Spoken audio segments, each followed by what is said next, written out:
Ones that was talking that trash are the same ones circling wagons. You got me feeling like I'm Josh Allen. Yeah. What? You got me feeling like I'm Josh. Okay. You got me feeling like I'm Josh Allen. Yeah. Josh. Yeah. Got me feeling like I'm who? Josh. Yeah. Josh.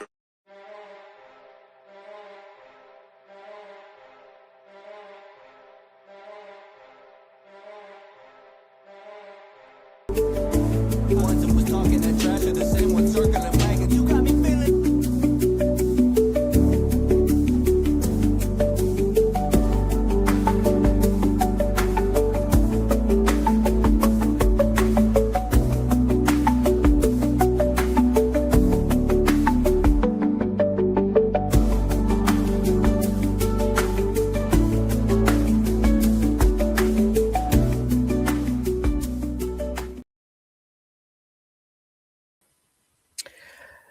The Buffalo Bills 2026 free agency is in full effect.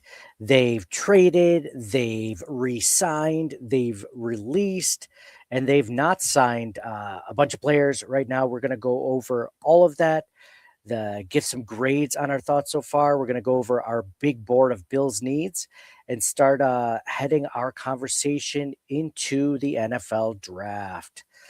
Let's go.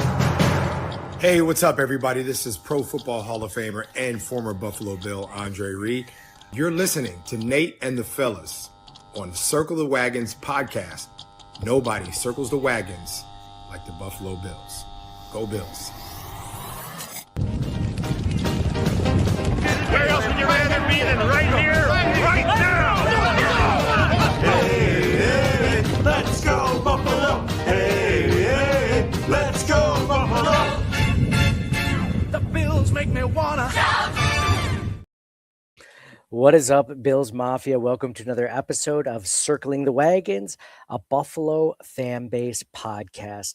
I'm your host, Nate, guys. Thank you so much for joining us on our free agency, the first week of free agency recap for the Buffalo Bills in the 2026 season. I'm joined by my co-host and good friend, John, my man. How you feeling about the Buffalo Bills roster as it stands right now, just 1 week removed from the beginning of free agency? I'm slowly trying to convince myself that we're going to be okay. I think that's a good approach. That's what this season's going to be like. That it could end up being amazing. It could be the same as last year. It could be a little worse. You never know, right? So why go in thinking it's going to be awful, right? I've seen people from all sides of this, to be honest. Like here, I'll share my tweet. I just posted a poll this week on like, hey, where's everyone feeling on Twitter? Where do you guys think? Do you like this? Hold on, let's see. Do you like what's happened so far? Are you a fan of it? Thoughts on free agency thus far? Love it, hate it, or is it mid? 27% of the people love it, 4% of the people hate it, and 68% of the people say it's mid, which isn't a bad thing. Like, we're still almost as good as, maybe we were last year. It's just, some people are a little bit more optimistic than pessimistic, but, I'm kind of in the same boat as a lot of people. I don't think it's awful by any means. I don't think it's spectacular. I think there were some good moves, but I don't overall look at this and be like, this is a different roster, man. Like this is a team you don't want to face next season. I still think it's a good roster. They didn't take a huge step back or a huge step forward, but I think they got slightly better in a few areas. So I think there's reason to be optimistic as a Bills fan. And I think there's reason to be like, meh, it wasn't great, but it's, not awful. So I'm kind of in the majority there. I think I go from like mid to like slightly above that, Yeah. I know we're gonna go through the whole thing, and I want to talk through it with you, and then I'm gonna have a question for you at the end. Okay. Because yeah. Do you want to talk through it with me right now, or just at the very end when we go through everyone? Well, the particular question, I think we have to go through the episode first. I feel Okay. Oh, good. I look forward to this particular question, and I wonder if I'm going to answer it between now and then. We'll see. You won't, but we'll it's a very particular question, but I want to go through all the moves first and see where you're at and yeah. So I was thinking about going timeline wise, at least for the players that the Bills signed and traded for, and then released. So let's start off with the releases first. As far as players that were under contract that got released, we have safety Taylor Rapp, we have cornerback Dane Jackson, and wide receiver Curtis Samuel.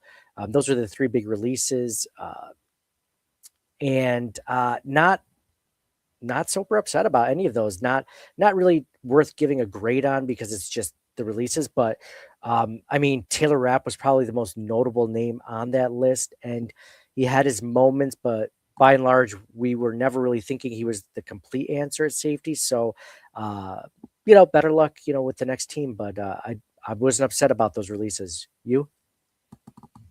No, I think those are all expected, and I don't think any one of the three have been signed by another team yet. Lots of time for them still, but no, nothing unexpected there.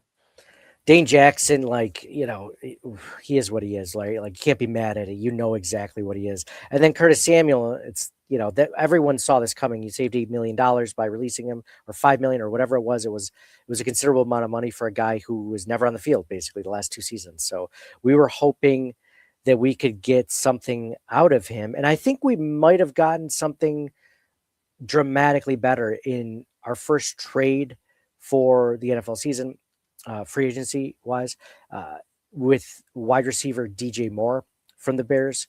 The Bills traded for him. They traded a 5th round pick in a 2nd round pick in DJ Moore and a 5th round pick from the Bears. So I like this trade, John. Love the player.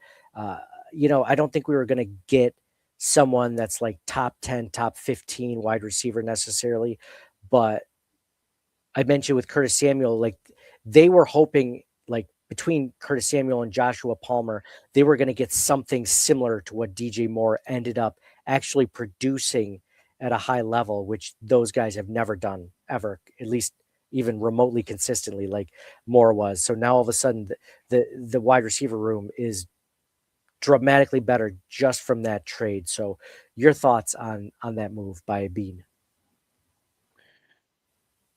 Yeah, I mean, it's a big contract, but he's definitely by far number one receiver now. I don't like giving up a 2nd round pick. I think the 3rd was the highest I was thinking. I know they got a 5th back. So it seems like a little much, but I mean, you got to take a swing when, like, what are their other options? The biggest free agency guy was probably was it Alec Pierce? Yeah, but he got re-signed, right? Oh yeah, he got re-signed. Yeah, but for like a ton of money. Yeah, like more than what DJ Moore is making, I think. Yeah, like Wando Robinson might have been like the biggest free agent, or was he a free agent? Yeah. There weren't too many. No. And then your other trade options are like AJ Brown, maybe Brian Thomas, although it doesn't seem like Jacksonville was willing to deal him. So we got to take a swing for it. They still need to draft somebody on top of that because they got more on Shakir, say, and then after that, there's nobody. Mm-hmm. Absolutely. I mean, this is a roster where your top 3 wide receivers are now DJ Moore. You have Joshua Palmer and Khalil Shakir. Like those are your top 3 guys, which, we love Shakir. We're really excited about DJ Moore. Like we need a 3rd guy that can, compete with Palmer and Keon Coleman and everyone else. Right. So I absolutely agree with you. They need to draft at least one wide receiver this draft. Yeah, it's tough. And Shavers, that injury at the end of the year, that's really tough because he could have been that guy. He could have been that guy. And I mean, they would still need depth beyond that anyway. But with him hurt, now it's even worse. And Yeah.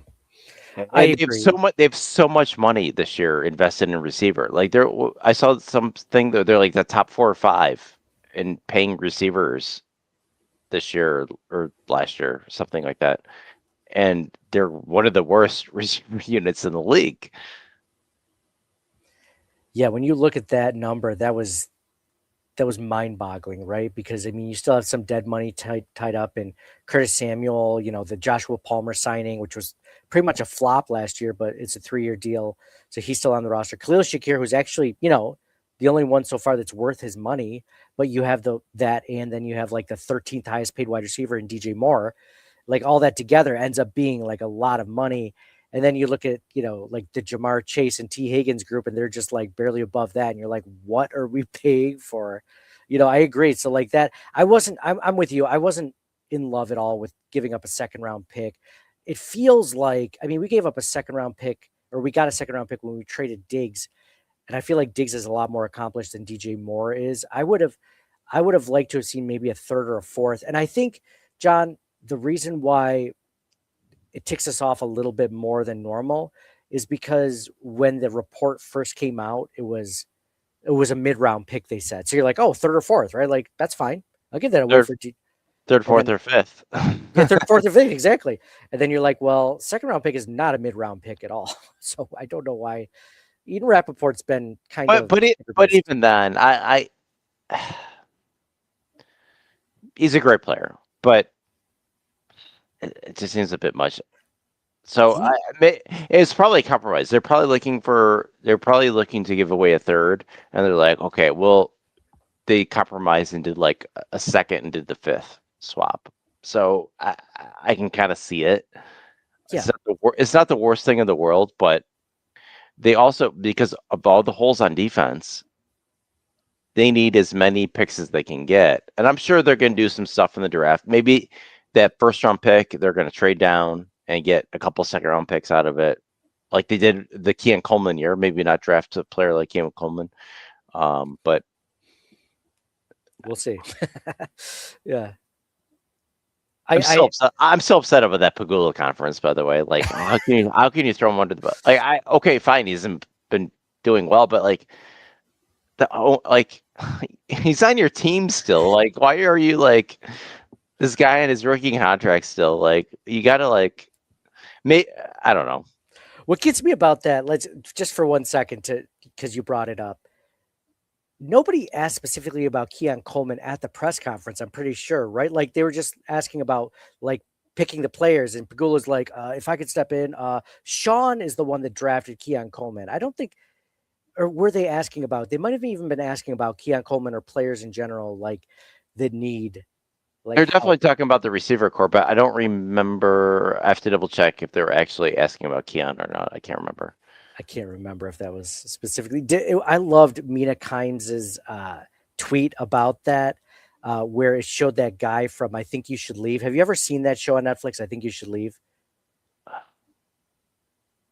don't think so. So it's this sketch comedy. For those that know it, I don't need to describe it, but for those that haven't seen it, like it's one of those sketch comedies where it's either freaking hilarious, where you're dying laughing, or it's like it's okay, it's kind of like SNL, I guess, whereas like Key and Peele, I thought like hit on most of them. Like these guys, like it's pretty good, but like the ones that hit just feel like they're like cringy. They're like there's a lot of things. So in this one specific episode, it was a trial was going on where they were talking about insider trading, and the person on the stand was like, can you read your text messages to your coworker? So you're thinking they're going to talk about insider trading within the company, which they are. But then they're like, oh, hey, by the way, did you see Dylan's stupid freaking hat the other day? He's such a loser. And Dylan is sitting in the trial, like in the crowd, like why? And he's wearing this stupid hat with like, it's just a really dumb hat. And he's just like looking around like, what the fuck? Like all of a sudden this trial is supposed to be about insider trading. And within like 10 like different parts of the episode, they talk about his dumb hat. He looks like such a loser. Why would he ever leave the house in that? So that reminded me of Mina Kimes pointed out perfectly. It was just like, that's Keon Coleman, just like wanting to watch this press conference about, what's going to happen with the future of the Buffalo Bills. All of a sudden, like, yeah, nobody wanted Keon Coleman that's here. It's like, what? How did that happen? Well, the receivers coach wanted him, right? Was that what came out of it? Well, what originally happened, yeah, I think so. Pagula said that Sean wanted him, and then Brandon It wasn't really Sean though. It was like one of the positional coaches, right? It was Brandon, originally that brought it up. I can't remember if it was the positional coaches, because I remember seeing the behind the scenes Bills, draft content where they said, "Oh, good, he ran like a slow speed. That'll be great for us drafting him," or something like that. Do you remember that? I do remember that. Yeah, you're right. I don't remember the positional coach, but you're right. It could have been a quote or another thing I did. Or maybe they deflected after the fact and tried to blame it on somebody else too. Who knows? I do remember Bean specifically saying in the press conference, like, listen, I signed off on all these picks. So he did take like responsibility. He's like, no, like Sean wasn't, saying that you have to draft this. And I felt like I had to draft a player I did not want to. Like, that's not how this works. Right. So he kind of walked it back a little bit. And you know what? Bean's the ultimate decision maker on those picks anyway. So like, even if he's being influenced by whoever, he's making the picks. Yeah, exactly. Exactly. So the hits and the misses, kind of still go back to him, in a good way or a bad way. Like, so the Josh Allen pick, like, totally gets all the credit, and he deserves all the credit for that pick, for sure. But there haven't been a ton of, think about it, like, not to go off on a tangent here, but how many elite picks like Josh Allen is future Hall of Fame. So nothing's going to be like Josh Allen necessarily, but how many picks has Brandon Beane done in like 8 drafts where you're like, okay, that one was almost as good as Josh Allen? 0 Hall of Famers outside of Josh Allen. There's been really good players like James Cook. They've developed some linebackers really nicely. They don't have a linebacker on their team that's as good as James Cook right now, though. No, they didn't even last year, right? No, but like Milano and Bernard and things, they've had good linebackers. Prime Milano though was a pick by McDermott, so like, that's right. That's right. He was, yeah. Bernard was a Bean pick. Yeah. So you call it like, to win a Super Bowl, you need more than one elite player. Right. And that's all. And they've only had one elite player. Like you said, they've had really good players, but no one elite. Like you're right. There's, the way you put it is precise. They haven't had even close to an elite player on either side of the ball. I would say even close, like, right? Like, there's haven't been one where you're just like, dude, that guy takes over games. You've had good players make plays in advantageous moments, but they don't have a Myles Garrett. They don't have a Tyreek Hill. They don't have a guy that just like blows the other team away at any given moment. Like, if you don't account for him, he will destroy your team. Like, they don't have that. Besides Josh Allen, which is good that they have Josh Allen, but they haven't had anyone close to him since. Like Tremaine Edmonds, like that same draft. Like Tremaine Edmonds isn't a fraction. I haven't missed him. Like, so many first round picks, so many second round picks. Like, I think about the best Brandon Beane picks, like Taron Johnson, which they released, which we're going to get to. I think about him. I think about Spencer Brown ended up being a good pick. He was not a great pick at first, and then he ended up becoming a really good pick. James Cook, like you mentioned, I think those are the top 3 right there currently on the roster. James Cook, Spencer Brown, and Deion Dawkins wasn't a pick of Bean, so I wouldn't include him, but he's obviously one of the better players on the Bills roster. Osiris Torrance is up there, but he's definitely not elite. He's definitely not, he's good. He's I'd say pretty damn good. I wouldn't say he's even elite. Yeah, he's good to great. Yeah. Mm-hmm. Yeah. Notice that those were like second round picks, James Cook, Osiris Torrance, like these good players, and the Bills don't have a second round pick, but we'll figure it out. Hopefully Cole Bishop too, right? Like I like what I've seen from Cole. I think he might be good. Same here. I know he had a little bit injury in his rookie year and stuff, but last year I think he stepped up a bit. So we'll see between him and what we'll get to also Gardner Johnson. Yes, that might be a good pairing. Yes, let's go right into that one, John, instead of going like timeline wise. I love the DJ Moore pick. I mean, like you said, I didn't love the compensation for it, but overall still a good move by the Bills. You think that too. CJ Gardner Johnson, the safety, who played with the who was he with the Bears last year? Yeah, and he's played for lots of teams. Lots of teams. Only 28 years old, by the way. Which at first I was like, oh, he's got to be like 31, right? He's only 28, which is great. I like that signing a lot because we finally have a ball hawking safety back there to go that can also play either side. Honestly, he could play Cole Bishop's role as well. But I love the fact that they have a guy that brings some nastiness and brings some winning pedigree to the Bills safety duo, which could hopefully between Bishop and Gardner Johnson be the best safety duo they've had since Hyde and Boyer. Yeah, that's the first indication of them doing something different since them cutting McDermott loose, because I feel like that wouldn't be a McDermott pick. But 1 year and it's an up to $6 million. It's a good value, and he's a good player. He won a Super Bowl with the Eagles 2 years ago. He went to another one with them 4 years before. Yeah, I'm excited for that. They still need more safety depth. I know they got Geno Stone earlier this week, and they still got Jordan Hancock, and but they still need more defensive backs in general, corner included. I know they get D. Alford, but maybe as a Taron Johnson replacement. But after Bedford and Harrison, they don't got a whole lot. So still need more defensive backs. They're switching to a 3-4. So linebackers is a concern. Nose tackle is a concern. Okay, so when we're done going through these picks, let's also hit the big board of Bills needs, because we had wide receiver at the top last, and I think we're probably going to move that down from our first tier need to another tier below that. So CJ Gardner Johnson, I great, I like it, good. What do you think? Good, bad, or mid? I have to rate it. I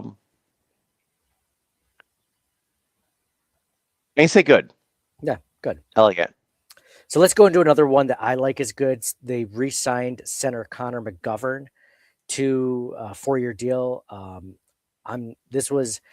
was worried that they might not be able to sign either McGovern or Edwards on the offensive line.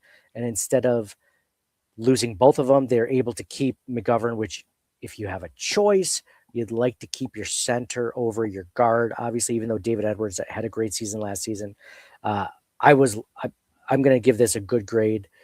For this one, stinks to lose Edwards. He got paid tremendously by the Saints. He actually got a larger contract than Connor McGovern did as a center. So I'm okay with the Saints overpaying for him, but glad. And in my head, I'm like, oh, the Bills could probably keep Edwards on a cheaper deal than McGovern. But no, that didn't end up being the case. But I'm glad that the Bills keep their center in town for 4 years. He's earned it. And then especially when you see that the Tyler Linderbaum from the Ravens got basically almost double the contract that Connor McGovern got. So what a great deal. I'm definitely going to give this a good grade. What are your thoughts on the McGovern re-signing? Agree. Good. I didn't think you were going to get both McGovern and David Edwards. So if I had to pick one, I would pick McGovern. Not that Edwards wasn't great. Edwards is great, and he got a nice contract with the Saints, and I'm happy for him. There's nowhere they're going to get both of them, though, so I'm happy they got one of the two. I was listening to a podcast with Eric Wood and Joe Marino, and this is, as much as we criticize Brandon Beane for some of the things that he does, we just mentioned drafting, right? Joe mentioned that one of his favorite things that Brandon Beane does is his contract extensions for existing players. Like he gets them on good deals, not necessarily a hometown discount, but cheaper than the highest paid center in the league, right? Like, so it's like top 10, top 8 instead of the high. Because remember when the Bills were in the drought, they couldn't get a player like Connor McGovern unless they paid him top money, like most amount of money guaranteed or whatever, longest, best contract in the NFL to get a high level free agent. And he's able to, I give Beane a ton of credit for this. Like I mentioned, Tyler Linderbaum getting paid almost twice as much, just right after McGovern got his contract. It's like, yeah, he struck while the iron is hot, because if Tyler Linderbaum got the $27 million a year deal and McGovern's at $15 million or $14 million, whatever it ended up being, all of a sudden his agent's like, I bet you we can get 17 million or 18 million. So credit to Beane for that. I think it's a good pick, just like you do. All right. What about the trade? This was initially stated by the team as a release, but the Bills ended up trading Taron Johnson and a 2026 7th round pick to the Raiders for a 6th round pick. Where do you grade that trade, the loss of the player, maybe even talk about who they're replacing him with, as good, bad, or mid? This is tough. I want to say bad, but it's kind of mid. So I mean, they're going to cut him, but they're getting something for him, so that's good. No, I guess it's good. So I don't know. I still like swap, so you're not even gaining a pick, right? I like Taron Johnson better than D. Elford, though. So, do you though, John? Because Taron Johnson did not have a good season last year. He has lost a step, but D. Elford, like, I'm like 3 years up to 21 million. That's sounds like a lot of money for a guy that can't tackle. Maybe this scheme doesn't require their slot corners to tackle, John. Have you ever thought of that? I don't know. I think the whole thing's a wash. Like, Johnson's lost a step. They were going to cut him, and then all of a sudden they're trading him for something. Yeah, that was. They brought in this other guy who's whatever. They still need more corners. I think it's just a wash. I think it's mid, and that's kind of where you were leaning. I think it's mid. It's better than nothing, but it's not. It doesn't move the needle. It's like, oh, they've upgraded significantly the slot corner. I think time will tell. It could end up being much worse. But I think it fits Jim Leonard's scheme, so they went with it, which is fine. We'll see. But I'm mid there. It's okay. It doesn't move the needle for me either way, honestly. It's if they picked up a pick or gotten a couple of picks or something, like I'd be like, hey, that's not bad. I'll take a couple of D3 picks or whatever. Like, that's pretty good for a guy that you were going to release. So I like that part of it. But again, yeah, it's just moving up the draft, basically. So let's talk about free agent signing. We talked about CJ Gardner-Johnson. We like that one. What about Bradley Chubb? Edge defender, outside linebacker, Bradley Chubb. 8.5 sacks last year, which is more than any Bills player had last year. I'm going to ask you a quiz. I'm going to give you some trivia on this for a second, but thoughts on the Bills signing Bradley Chubb? So the good, bad, or mid? Quick. The thing that concerns me is we did the Von Miller, and then we did the Joey Bosa. Now we're doing the Bradley Chubb. We're doing you sounds like a dance, like a 60s we're dance. Doing the Von Miller. We're doing the same thing again. And they all have had injury histories, and they all have had either an injury or something that's not quite living up to expectations. And I just feel like it's like I get it. They're trying to do something, and they they have all these first round draft picks too. Like in addition to these free agents, like that over the years, or first and second round. Yeah, they got Rousseau. He looks okay, but like lots of players over the years. They've been trying, but nothing's worked, and it just feels like another one of these. Like, okay, we're gonna try this again. We're going to try to get a guy who's been injured a lot and hope that this is the season that he's helps us to put over the top. I don't know. Like I can see it like on paper, it's like, okay, they get Rousseau, Chubb. If Michael Hoyt comes back healthy, like Solomon's got some good stuff, maybe, and they like, I don't know. It's mid. It's mid for me. This is mid. I would, so I struggle with this one because at first I was like mid, absolutely mid. Like you said, all the reasons you hit it on the head. We've done this before. We've taken chances on guys who were elite, coming out of the draft, who may have performed, but then injury issues. You could actually argue that Bradley Chubb's done a lot less in his career than Joey Bosa or Von Miller in his career. Like that, I don't think anyone's agrees with that, but he's also younger. He's going to be 29 when the season starts. So, but he's had at least 3 ACL tears that I've seen, one in high school and 2 in the NFL, in the pros. He was healthy all of last year, though, had 8.5 sacks.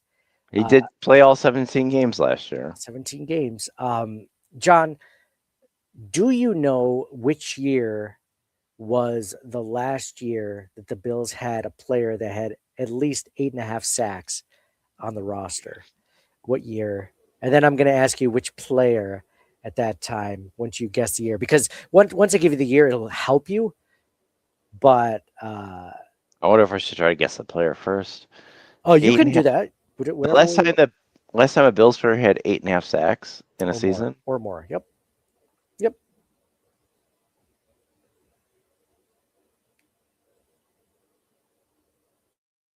It wasn't Kyle Williams, was it? No, that'd be sick though, but it's not. It's not. I'll give you a hint. This player is no longer on the team.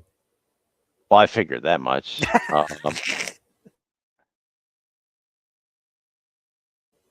So I went that far back. So sooner than that? Sooner than Kyle Williams, yes. More recent.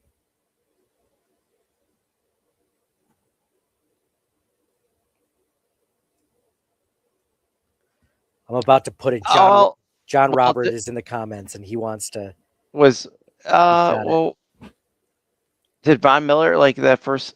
When did he get hurt? When did he get hurt again? No, it wasn't. Not Von Miller. He's playing well until he got hurt.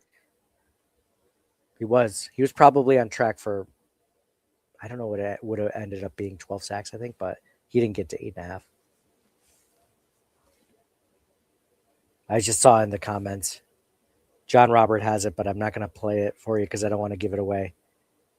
I have the comments off screen so I can fit all my other spreadsheets on the windows. So I can't see it. So I have no idea. I don't know. I need another hint then. Let's say he was here for only 1 season. Jeez, Marcellus Wiley.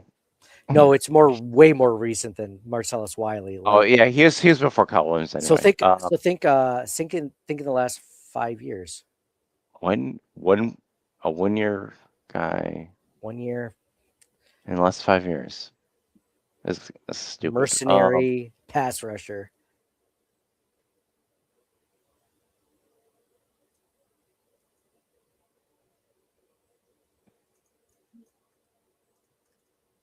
Yeah, it feels so dumb. I don't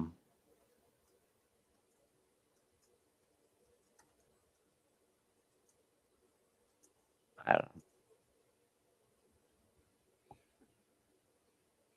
Okay, I'm going to give you a hint.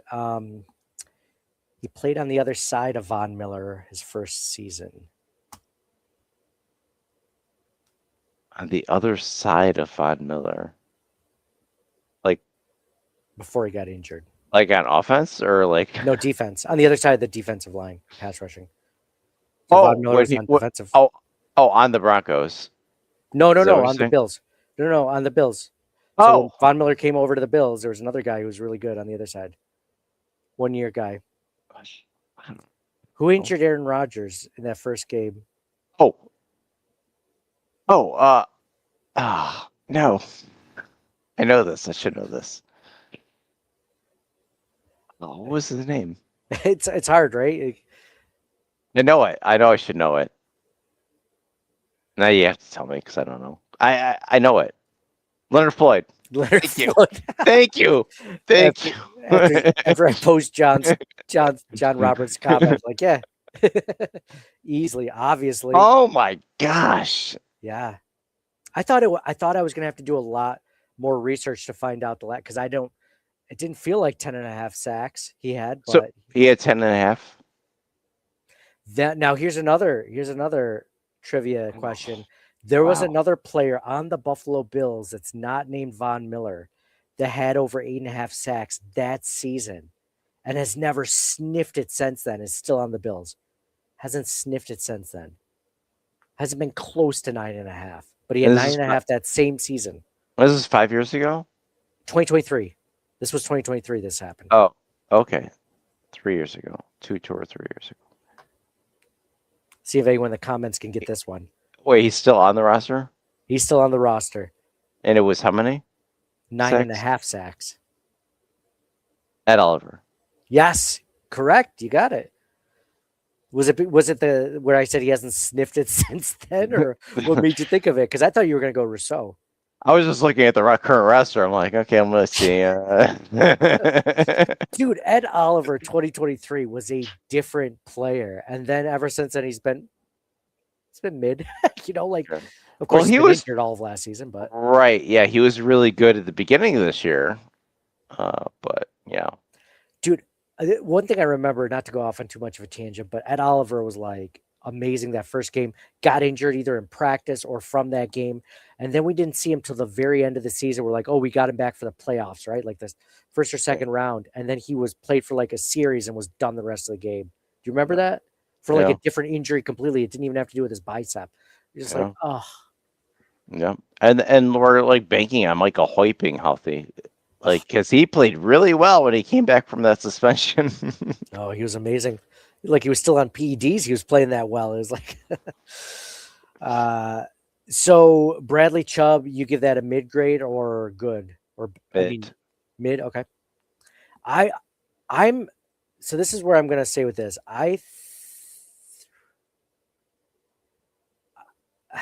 A lot of this is the kind of free agent signing from Brandon Beane where it's just like a hope. It's a hope signing. Like, let's hope he plays better than he ever has. Let's hope that he stays healthy, right? So you're hoping that he can do that. If he plays as well as he did last year, it'll be like having another Greg Rousseau almost, like on the other side, which isn't a bad thing.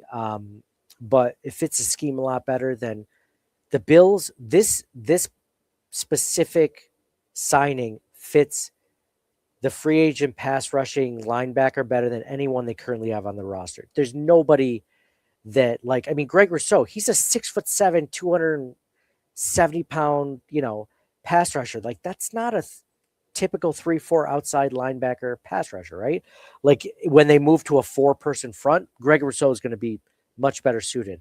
So I don't know. I feel like we say this every year with Rousseau. It's like, oh, with Von Miller on the other side, Rousseau's going to be, Joey Bosa. Oh, Rousseau's going to really get eat this year. Now people are saying, oh, we got Chubb. Gregory Rousseau is going to be amazing. I'm not buying it.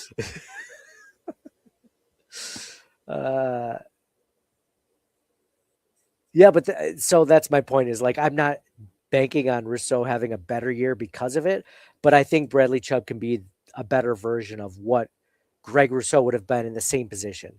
So I think that the Bradley Chubb is an upgrade. If we didn't sign Bradley Chubb, you would have been hoping for a draft pick or Greg Rousseau to play better at that role, which I don't think he will. Oh yeah, it's better than everything's better than nothing. But yeah, that's where. So if you're gonna change schemes, like, this guy's for that. Like, this guy's the best. But, like, again, hoping that he stays healthy, healthy, hoping that he's his best season ever. I give it mid. I'm saying it's a mid signing. I don't love it. I don't hate it. It's eh. What about safety Geno Stone? I'm going to give that one a mid. I like it better, obviously, than what they had at depth last year in DeMar Hamlin. So I like that for him. But again, a guy that hopefully shouldn't see the field. So I don't know if he's that much of an upgrade over Cam Lewis. I'll give it a mid grade. I could be argued toward good, but mid. Is he an upgrade over Jordan Hancock? It's kind of then second year Jordan Hancock. I don't know about that. So it's a wait and see kind of thing. It's a wait and see. I mean, Hancock didn't look great last year, but I think his football instincts are there, and I'm excited to see what he has this season. But I don't know. Time will tell. He hasn't proven enough yet.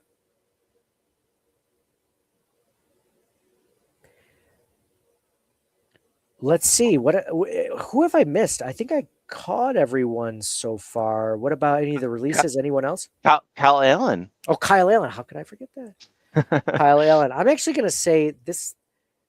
I'm either mid or bad with that one. I saw that, he's making, what is it, a 2-year, $4.4 million deal, but he technically is getting like a $500,000 raise from where he was last season with the Panthers or whatever. And people are saying, what did he do to deserve that? It's like, it's the Josh Allen buddy, just, the fee for being his buddy, like that's what it is.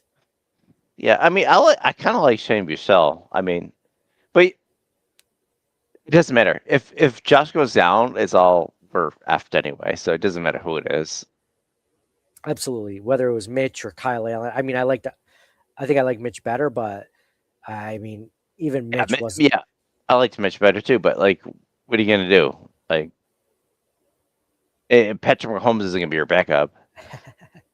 It's either you give me a guy like a Jacoby Brissett or Gardner Minshew or no one, right? Like I either want a guy that is a legit backup that if Josh Allen goes down, like they might be able to put together a few wins, or give me no one, or just a guy who's Josh Allen's buddy. You're basically signing him for his his bro, right? So I say mid. I don't care. It doesn't move the needle for me one way or the other. Mid for John? Okay. Yeah, sure. Yeah, whatever. Whatever. That's the definition of mid, John. It's whatever. Exactly. Yeah, whatever. Did I miss anyone, or did we catch those? No, that's everything. We talked about the punter, right? Or no? Yes, we did. Yeah, we got the punter. But we didn't give it a grade. What do you give that one? I give that as it's a mid. It's not an upgrade. I like Wishnowsky. I don't not like him, but I'm going to give it I'm going to give it a good, because I think he's better than punters they've had in recent history. So I'm going to give it a good. Who was the punter that they had at the beginning of the season that they lost due to an injury? Do you remember? I liked him better, I thought, than Mitch Wishnowsky. He's a guy who looked like Bill Burr. He was like a redhead from the Texans, and then he got run into on the first game, and then it was the end of his season. I liked him better than Wishnowsky, but I mean, Wishnowsky is pretty good. I don't mind him. I'm gonna stick with mid, but I'm glad that you feel better about it than me.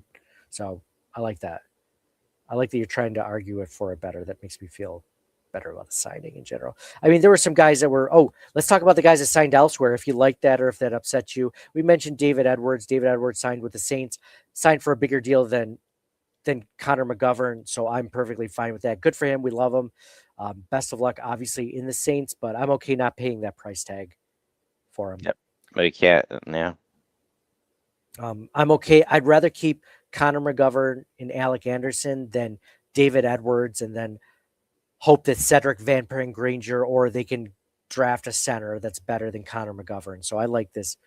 Right. I think that was the better move. And they still got Van Peren-Granger, and they tendered Vandermark too. So they have all these other guys. They're fine. They're fine. Yeah, exactly. Which they could, look at Vandermark at guard possibly, or, or Van Peren-Granger at guard. Like you never know. They have Alec Anderson for now penciled in there, and that could change. You never know. I didn't mind this one so much either. This didn't bother me too. Cam Lewis, Bill's former safety slot corner backup. went to the Bears. Good for him. UB product. Liked him being here. He dropped off last year when we really could have used him because Taron Johnson was having injury issues and just his play dropped off. Really could have used Cam Lewis stepping up. He didn't last year, but doesn't mean his career here was bad. He just, I'm not going to miss him. I think he's, he'll be okay there. Just, I'm okay with him being released or him signing elsewhere. The Bills not re-signing him. Agree? I'm glad he's somewhere. I think I'll miss him. But you're right. This one I would argue hurts the most of all the players that got signed elsewhere. And it's not just because of the position he plays, but mostly because of where he went to. And that's fullback Reggie Gilliam signing with the Patriots on a 3-year deal. Reggie Gilliam arguably had the best year of his career last season, blocking for James Cook. You could argue that he was one of the reasons why James Cook had the rushing title because of the work Reggie Gilliam did, making holes for James Cook to run straight through. James Cook had one of the best yards before contact numbers in the NFL last season from running backs. And I say Reggie Gilliam is a good portion of that. Sucks again that he went to the Patriots. I think that's the biggest loss this season of players that went elsewhere so far. John, do you agree with that one?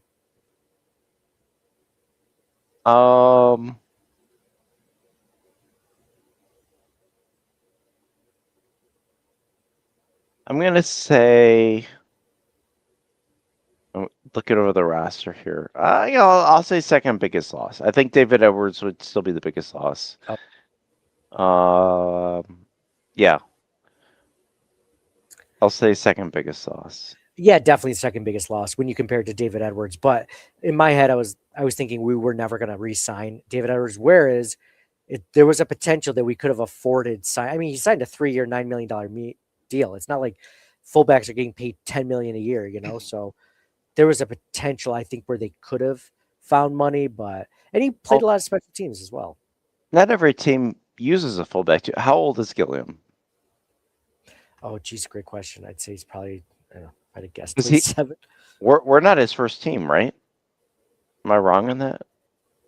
He's 28 years old. So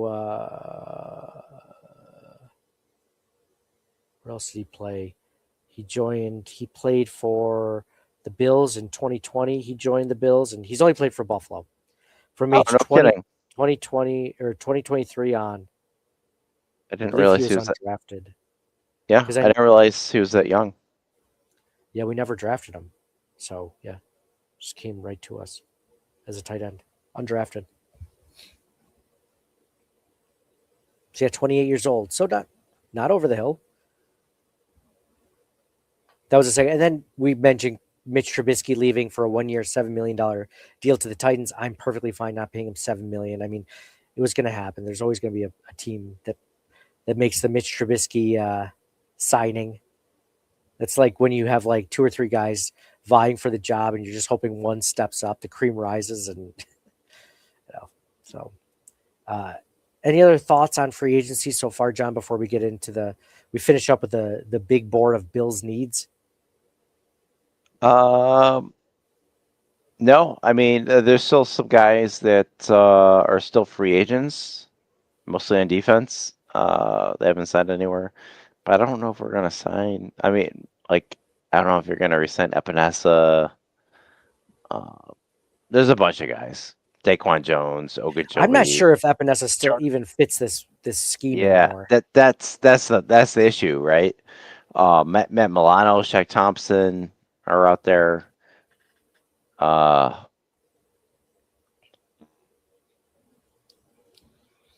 don't know if it's worth any of those. So you mentioned Shaq Thompson. I feel like I was thinking I'd take him back on a 1-year deal for sure. And, that helps a big need. Where do you put so first tier needs? When we talked last time, we did a podcast episode together. We had wide receiver and safety at the top as first tier needs. I'd say we could easily put wide receiver. I mean, we'll always take a wide receiver. If they took one in the first round, I would not be upset depending on the guy. But I think we can move wide receiver down to more of a second tier need. What do you think about that? I agree. I think my tier 1 needs are linebacker and nose tackle at this point, going to a 3-4. I like Deanne Walker, but I don't know if he's going to be that like every down nose tackle kind of guy. And then obviously with you know, if you're going to start like 4 linebackers, I mean, I know that can be in flux. Like you can like safeties and stuff can play those positions and this and that, but Bernard and Dorian Williams, Jordan Dreesen, and then what? Right? A lot of unknowns. So yeah, so linebacker is probably my number 1, but on the same tier, I'm going to put nose tackle too. So, John, on the discussion of nose tackle, because I do agree with you there, I think linebacker at this moment is the highest need, just because we don't know if Terrell Bernard really fits this area. Dorian Williams, I think, could be a good contributor for this, but I mean, you know, if you're technically you have, you know, Bradley Chubb's going to be one of the linebacker roles, so the thought is that Greg Rousseau is going to be potentially the other linebacker role or 3-4 defensive end. We'll see where they post up. But let me show you this stat that Eric Turner from Cover One shared on how many snaps do true nose tackles even play as a zero technique, head up over center. Here are the total snaps and run plays, or total snaps and run snaps. Total snaps of all true zero technique head over center nose tackles. The one that had the most in the NFL last year was 180 snaps.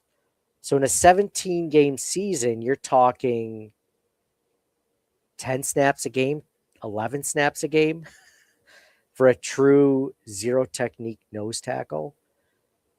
The position role just aren't what they used to be, guys. And when I saw that specific stat, it really kind of put it in perspective. Who's playing that position the rest of the game? So that's the question. So I think that when I see that, I think that it could be potentially anyone at the nose tackle, right? It doesn't necessarily need to be a specific zero technique guy that comes off the field. And so you mentioned Deion Walker. Like TJ Sanders, Dwayne Carter, Zion Logue. Who's doing this? Well, originally I was thinking, well, Zion Logue I like at that position specifically, but he's a lot more unproven. I think right now it's Deion Walker as the nose tackle. Deion Walker is the guy that fits into that role as a true zero technique guy. Just based on size, no one has the size that he does. They just don't.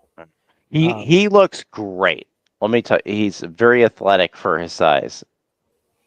But you're putting a lot of eggs in your basket. It's not his natural role. He doesn't play that role. He never did on a consistent basis in college. He was that, one gapping, penetrate through and take down the running back or the quarterback. That wasn't his role to be this nose tackle role. So he has the size. He doesn't have necessarily the strengths to do that portion of it. But if you're looking at a guy that can do it, 10 snaps a game and he's out of position, whereas normally he'll line up in a one technique or a 3 technique defensive tackle, like all of a sudden you're talking that's more his realm, right? So I still think it's a need. Don't get me wrong. I just, based on the position itself, it doesn't sound like it's as important as I originally thought. So what do you think? Do you walk away from that stat saying like we still need it? It's still the biggest need. Or do you say it's a need, but it's just not as important in the roster as I thought it was? I think it's still a pretty big need. I think linebacker is still number 1. Mm-hmm.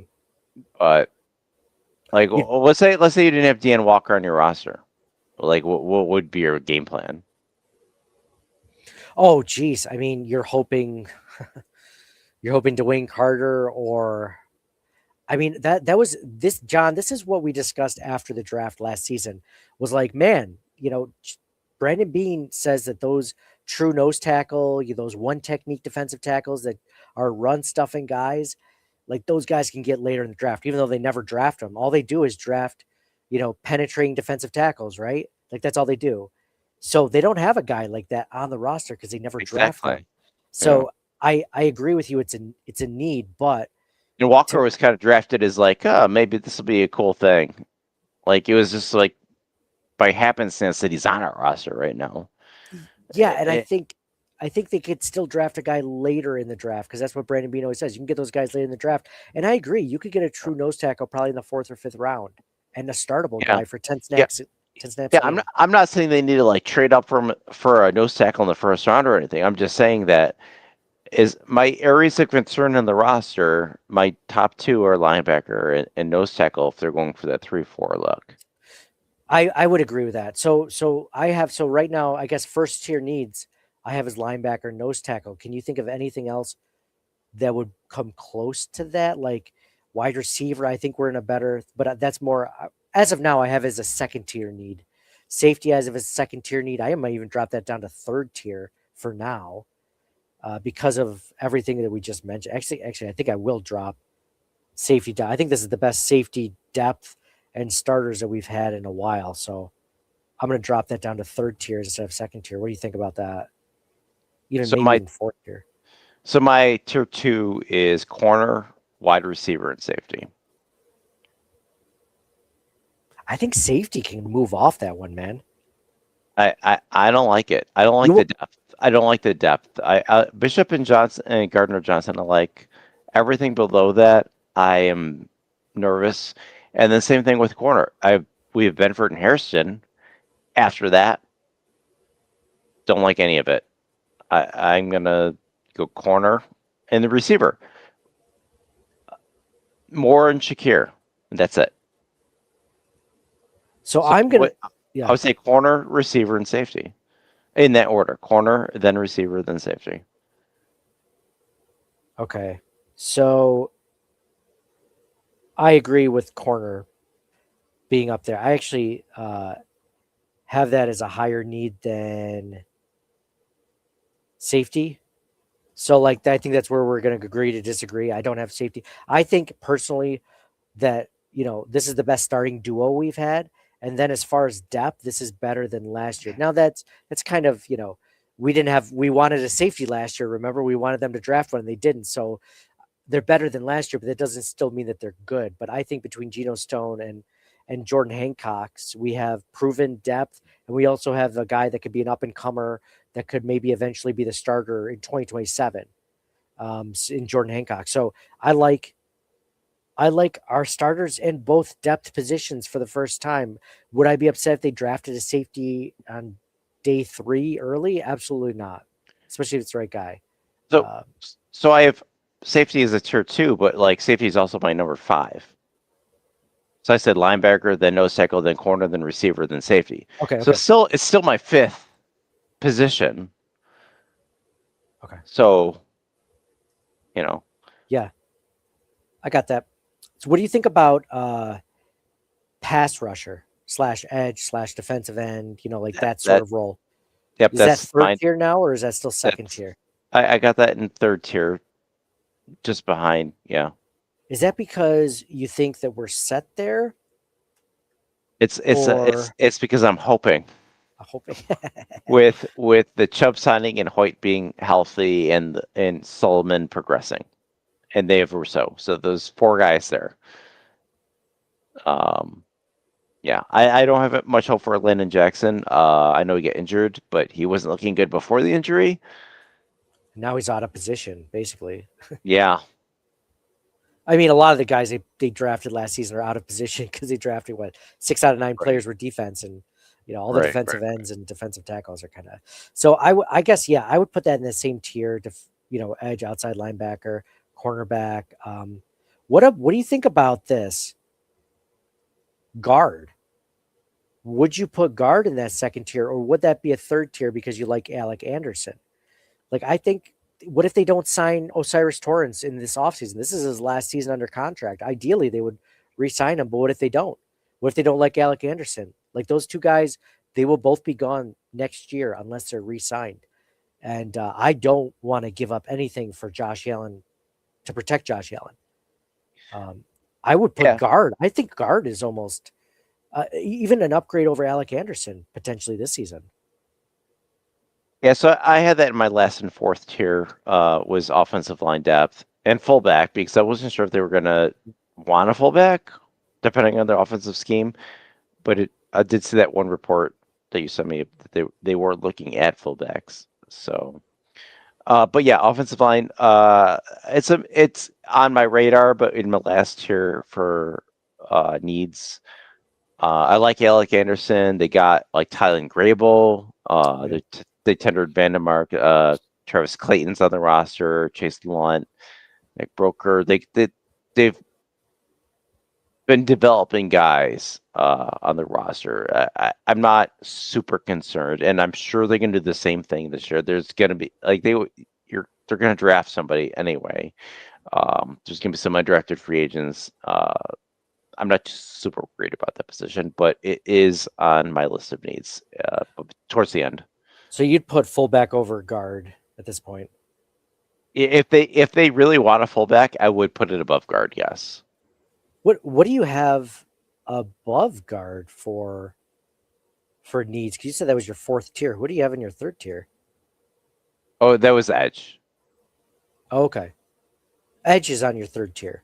Yeah, okay. So tier 1 linebacker, nose tackle, tier 2 corner, wide receiver, safety, and then 3 edge, and then fourth was offensive line, and then I had fullback question mark because I wasn't sure what they were going to do on offense. But if they want fullback, that could be tier 3 or sooner than that, depending on how they value that. But so I think so. We're in agreement on almost all this stuff. Linebacker, nose tackle is the top one. The next one we have cornerback, wide receiver, safety, and then is that it you said, or you have edge, outside linebacker as the next tier, right? Yeah. So tier 3 had edge. Okay. So like it depends how they do linebacker versus edge and all that kind of stuff. Yes. And then tier 4 was more offensive line depth / blocking fullback and all that kind of stuff. I mean, where the Bills pick at the end of round 1, I could see a potentially good linebacker being there, but I think nose tackle, unless they're like an all-around pretty good defensive tackle, we're probably not taking one in first round. But that's I think where we should start, unless like they sign DJ Reader tomorrow or something. I think we should start our draft conversation with our big board of Bills needs: is linebacker, nose tackle, corner, wide receiver, safety. Like I'm in for all that. So. Quick, when you talk about safety, are you thinking ball hawking safety? Are you thinking Cole Bishop more in the box, but also has some ball skills in the intermediate and shorter areas? Where do you say safety wise? Well, I'd say it'd be a best player available kind of safety because they have the Bishop and Johnson, but you want backups to those guys or to compete with those guys in case one of those two guys don't work out. Like again, Gardner Johnson's only a 1-year deal. So I don't know. I think if I had a choice, I'd go ball hawking safety, free safety sort of player, because I think that's what Gardner Johnson that makes sense. Right now, and then you want to replace him eventually, right? If he doesn't stick around, if we don't re-sign him for another season. That's if I had a preference. Obviously, I think Jordan Hancock's more of the Cole Bishop type safety. So I think he slides more into a good backup for Cole Bishop than he will for a free safety sort of. I mean, Gardner Johnson can do both.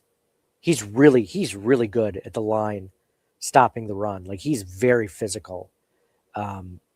He actually, you know what he reminds me of in a good way is Jordan Poyer. Like he has the ability to, and Jordan Poyer wasn't really a good ball hawking safety, but he had the ability if he was in the right place. Like he had good instincts, but he wasn't like the Jarris Bird sort of guy where you had him just, sit, or Micah Hyde rather, just back there. Like Jordan Poyer could do both though. He could sit back there. They could interchange Poyer and Hyde, but like Poyer could he could be a thumper if you needed him to, by the line. That's what Gardner Johnson is too. He can do both. Like he's kind of like I'm kind of surprised he's not signed already, and I'm not sure why. He doesn't have a huge injury history or anything, so I'm not curious, but I'm excited for that. So okay, cool. So you and I are going to talk. We're going to do some draft research now going into the draft. The next time we talk, we'll go over any more free agent signings or trades or anything like that, and we'll go that. So I think overall we're in a pretty good spot where we like what the Bills have shown so far. So yeah, and then thank you guys for all. For the comments. I didn't get to all of them. I apologize. John and I were on a roll, but John Robert came in. He said Gardner Johnson has played nickel cornerback too, which is a great point. And I like that, John. It kind of goes into like, hey, let's say D. Alford is struggling, right? Did we give a grade on that? I think we said mid, right? Like we went mid with that one. But I'd say bad on that one. Bad. Okay. I don't know. It's too much money for what he is. So for the Gardner Johnson, like if he's playing nickel, then who's playing their safety position? That's a great point. That's.